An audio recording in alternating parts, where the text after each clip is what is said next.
रोटी छोड़ना आपके लिए मददगार साबित हो सकता है।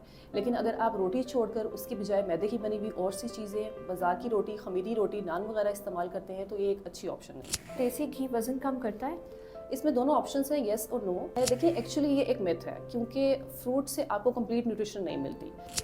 देखिए मोस्ट ऑफ द टाइम नहीं होता, लेकिन अगर बच्चों के केस में हम बात करें तो बच्चों के लिए हो सकता है, एल्डरली के लिए हो सकता है, और स्पेशली उन लोगों के लिए हो सकते हैं जिनकी डाइजेस्टिव सिस्टम थोड़े से वीक होते हैं। डाइट वो अपनी उस तरह से प्लान नहीं करे, वो उसी तरह से खा रहे हैं जैसे वो जिम से पहले खाते थे, तो क्या इस चीज़ से भी इफेक्ट पड़ेगा उनको? जी बिल्कुल, इस चीज़ से इफेक्ट पड़ेगा। उनको अपना डाइट प्लान प्रॉपर तरीके से मॉनिटर करवाना चाहिए। देखिए it's also actually a myth. आप इस चीज़ को इस तरीके से अंडरस्टैंड करें कि body has it own natural आपका जो डिटॉक्स सिस्टम है। अस्सलाम वालेकुम। आज हमारे साथ मौजूद है एक माहिर ग़िज़ाइया डॉक्टर फ़कीहा। कैसी हैं आप? अल्लाह का शुक्र है, आप बताएं। अल्हम्दुलिल्लाह। सबसे पहले आप अपना इंट्रोडक्शन दे दें और आपसे कंसल्टेशंस कैसे बुक करवा सकते हैं वो भी गाइड करते हैं। ऑलराइट, मेरा नाम फ़कीहा मरियम है और मैं माहिर ग़िज़ायात हूँ और गुज़श्ता 10 सालों से मरहम के साथ मुंसलिक हूँ। आप मरहम के थ्रू अपनी ऑनलाइन बुकिंग भी करवा सकते हैं, और अगर आप फिज़िकल क्लिनिक के थ्रू बुकिंग करवाना चाहते हैं तो उसके लिए भी आपके पास ऑप्शन है। परफेक्ट। अच्छा, आज मैं आपसे वो क्वेश्चंस करूँगी जो लोगों ने न्यूट्रिशन या ग़िज़ाइयत से रिलेटेड इंस्टाग्राम के थ्रू या डीएम से हमसे पूछे थे। सबसे पहला सवाल है, क्या रोटी छोड़ने से सच में वज़न कम होता है? देखिए ये कंप्लीट पिक्चर नहीं है। असल फ़र्क तब पड़ता है जब आपके टोटल कैलोरी डेफिसिट में कितना इसका फ़र्क आ रहा है। लेट्स से कि अगर आप चोकर के बने हुए आटे की या आप छान वाले आटे की रोटी इस्तेमाल कर रहे हैं तो उसमें तो एक्चुअली फाइबर एडिड है, वो आपकी हेल्थ के लिए बहुत अच्छा है। लेकिन अगर फ़र्क तब पड़ता है अगर आप 4 से 5 रोटियाँ एक दिन में इस्तेमाल करते हो और उसकी दफ़ा आप छोड़कर अगर एक रोटी पे आ जाए तो टोटल कैलोरी डेफिसिट जब आप करते हैं तो उसमें आपका फ़र्क पड़ता है। तब रोटी छोड़ना आपके लिए मददगार साबित हो सकता है। लेकिन अगर आप रोटी छोड़कर उसकी बजाय मैदे की बनी हुई और सी चीज़ें, बाज़ार की रोटी, खमीरी रोटी, नान वगैरह इस्तेमाल करते हैं तो ये एक अच्छी ऑप्शन नहीं है। परफेक्ट। ओके, नेक्स्ट क्वेश्चन है, क्या देसी घी वज़न कम करता है? इसमें दोनों ऑप्शंस हैं, येस और नो। येस, अगर आप इसको मॉडरेशन में यूज़ करें, दिन के 1 से 2 चम्मच इस्तेमाल करना फ़ायदेमंद हो सकता है। आप फिज़िकली एक्टिव रहें, आपकी जो बाकी की डाइट है वो बैलेंस डाइट हो, हेल्दी कार्ब्स, प्रोटीन्स, फैट्स सब चीज़ें एडिड हों, तो देसी घी वाकई आपका वज़न कम करने में मददगार साबित हो सकता है। लेकिन इसका जवाब नहीं तब होगा जब आपकी बाकी डाइट बहुत ज़्यादा फैट्स और ऑयल्स पर मुश्तमिल हो, बेकरी आइटम्स आप बहुत ज़्यादा लेते हों और आप फिज़िकली इनएक्टिव रहते हों। या और थर्ड तीसरी बात ये हो सकती है कि आप देसी घी का इस्तेमाल एक मॉडरेशन या एक सेफ लेवल से ज़्यादा जाके कर रहे हो। पूरा दिन में चम्मच भर भर के देसी घी खाना आपको वज़न कम करने में मददगार साबित नहीं हो सकता। ऑलराइट, क्या सिर्फ फ्रूट खाकर हेल्दी रह सकते हैं या ये भी एक मिथ है? देखिए एक्चुअली ये एक मिथ है, क्योंकि फ्रूट से आपको कंप्लीट न्यूट्रिशन नहीं मिलती।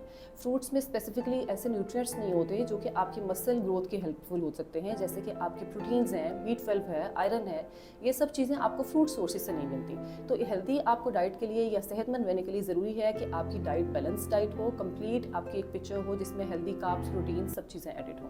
परफेक्ट। क्या चावल वज़न बढ़ाते हैं या सिर्फ गलत वक्त पर खाने से फ़र्क पड़ता है?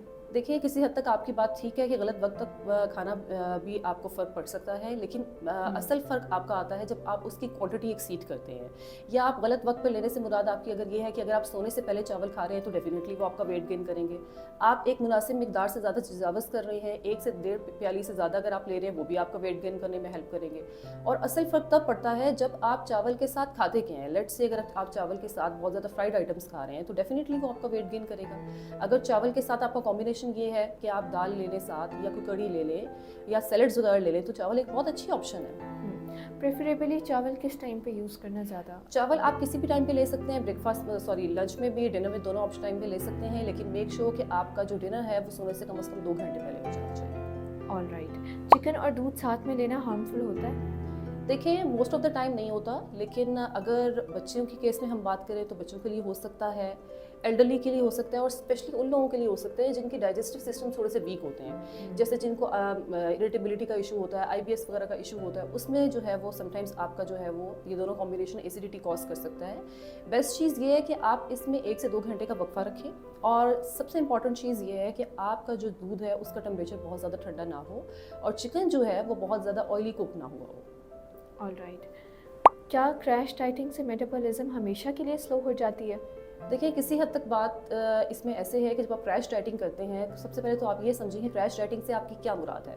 क्रैश डाइटिंग ये अगर आपने कैलोरीज का डेफिसिट इतना कर दिया कि 500 से 800 कैलोरीज तक अगर आप दिन में ले रहे हैं, या आप सडनली बहुत कम खाने लग गए हैं, ठीक है, तो आप उसको क्रैश डाइटिंग में कंसिडर करते हैं। अब अगर क्रैश डाइटिंग के लिए आपका टेम्परली आपका जो मेटाबॉलिज्म है वो स्लो हो जाता है, और अगर आप बहुत ज़्यादा टाइम के लिए क्रैश डाइट भी करते हैं तो ख़तरनाक हद तक भी स्लो हो सकता है। तो एक और अच्छी बात इसमें ये है कि अगर आप क्रैश डाइटिंग छोड़ के दोबारा से अपनी नॉर्मल रूटीन पे, नॉर्मल हेल्दी डाइट पे आते हैं, तो मेटाबॉलिज्म को आप दोबारा रूटीन पे ले से आ सकते हैं। परफेक्ट। टीनेजर्स को जिम और डाइट करवाना उनकी ग्रोथ को रोक सकता है? देखिए एक्चुअली अगर आप जो चीज़ तरीके से दुरुस्त तरीके से करते हैं उसका आपको फ़ायदा होता है। अगर आप जिम की बात करें या आप हेल्दी डाइट की बात करें तो वो आपकी ग्रोथ के लिए एक्चुअली हेल्पफुल होता है। अगर आप बैलेंस डाइट लें और प्रॉपर किसी सर्टिफाइड डाइटिशियन से हेल्दी डाइट प्लान लेके उसको फॉलो करते हैं तो वो आपकी डाइट जो है वो ग्रोथ को बड़े अच्छे तरीके से मैनेज करता है। इसके साथ अगर आप जो जिम है वो भी आप प्रॉपर तरीके से करें, किसी सर्टिफाइड फिटनेस ट्रेनर की इंस्ट्रक्शंस के अकॉर्डिंग करें, तो वो एक्चुअली आपकी मसल मूवमेंट के लिए, आपकी मसल ग्रोथ के लिए बहुत हेल्पफुल है। ऑलराइट। अच्छा, अगर कोई जिम कर रहा है और वो उसका पर्सनल ट्रेनर है, वो उसको गाइड करें, वो उसके अकॉर्डिंग जिम करें, लेकिन डाइट वो अपनी उस तरह से प्लान नहीं करे, वो उसी तरह से खा रहे हैं जैसे वो जिम से पहले खाते थे, तो क्या इस चीज़ से भी इफेक्ट पड़ेगा? जी बिल्कुल, इस चीज़ से फ़र्क पड़ेगा। उनको अपना डाइट प्लान प्रॉपर तरीके से मॉनिटर करवाना चाहिए। देखिए फिटनेस ट्रेनर का काम ये है कि वो आपको एक्सरसाइज से मुतालिक और आपको फिजिकल एक्टिविटी से मुतालिक गाइड करेगा। डाइट के लिए आपको किसी सर्टिफाइड डाइटिशियन से ही कंसल्ट करना पड़ेगा। परफेक्ट। क्या डिटॉक्स ड्रिंक सच में लिवर और बॉडी को साफ करते हैं?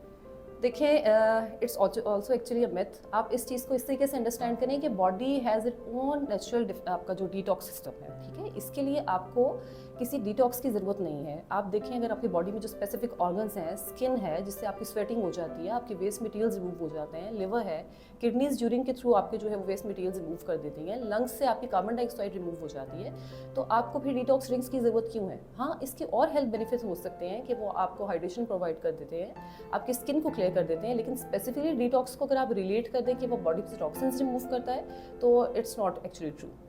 ऑलराइट। नेक्स्ट है, क्या रोज़ाना चाय पीना हेल्थ के लिए हार्मफुल है अगर दूध और चीनी कम हो तो? देखिए किसी हद तक ये बात ठीक है कि अगर दूध और चीनी कम हो तो चाय आपके लिए फ़ायदेमंद हो सकती है। डेली 1 से 2 कप आप चाय के ले सकते हैं। कम मिकदार में चीनी के साथ वो आपको फ़ायदा भी दे सकती है। लेकिन अगर आप एक मुनासिब हद से तजावुज़ कर देते हैं, दिन में 4 से 5 कप चाय के पी रहे हैं, खाली पेट चाय ले रहे हैं, या ऐसे लोग जिनको एसिडिटी वगैरह का इशू है, तो उनको थोड़ी सी एहतियात करनी चाहिए। परफेक्ट। उम्मीद है कि आप लोगों को आज अपने तमाम सवालात के जवाब मिल गए होंगे। अगर आपकी मज़ीद कोई क्वेरीज़ हैं तो हमारे कमेंट सेक्शन में लाजमी शेयर करें, और ये वीडियो अपने जानने वालों के साथ शेयर करें और सब्सक्राइब करना ना भूलें। Thank you.